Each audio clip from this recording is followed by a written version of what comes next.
కష్టం వచ్చింది, బాధ, అది ఇంట్లో వ్యవహారం, ఎవడికి చెప్పలేడు. ఎవరికైనా చెప్తే నీ కర్మ కొద్ది జరిగిందంట, చెప్పలేడు. అలాగని చెప్పకుండా లోపల మర్చిపోలేడు. గుడగడి గుండెపోటు వచ్చేస్తుంది. ఒక రకంగా మనస్సులో సంతోషంలాగే దుఃఖాన్ని కూడా పంచుకోవడం మంచిది. అయితే ఇది ఇంక వచ్చిన వాళ్ళ దగ్గరగా గానా బజానా కాదు. ఇంకా ఆ భారం తగ్గడానికి ఆత్మీయులు ఉంటారు, బాగా దగ్గర స్నేహితులు. అది కూడా రహస్యంగా, ఊరికే ఏదో ప్రచారం కోసం కాదు. ఇక్కడ ఏం చెప్తానులే అనేదో అంటే వాళ్ళు ఏదో అడుగుతారు కదా, చెప్పాల్సి కొంచెం తగ్గుతుంది. ఇంక వదిలేయాలి దాన్ని. ఇంకా మళ్ళీ వచ్చిన వాళ్ళ దగ్గరలో ఇదే పురాణం చెప్పకూడదు, ఇంక మళ్ళీ పెరిగిపోతుంది అనమాట. అది కూడా ఎవరి దగ్గర చెప్పాలి, కాలక్షేపానికి చెప్పకూడదు. దుష్ప్రచారం చేస్తారు, బయటికి వెళ్ళి తీరుస్తారన్న వాళ్ళకి చెప్పాలి. మనకి బాగా దగ్గర వాడు ఈయన ఉపాయం చెబుతాడు, తీరుస్తాడు అంటే చెప్పచ్చు, కాస్త భారం తగ్గుతుంది.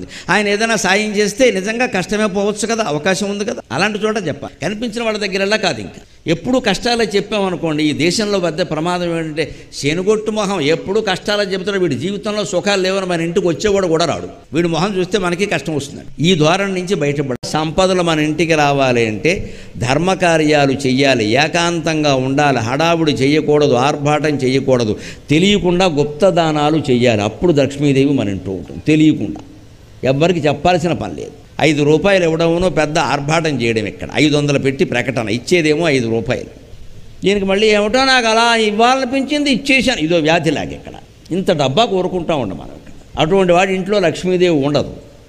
ఇచ్చేసేయి వదిలేసే ఆ విషయాన్ని మర్చిపోయి ఇంక చెప్పక. ఎక్కడ పుచ్చుకున్న వాళ్ళు చెప్పుకుంటారు, మనం ఎందుకు చెప్పాలి?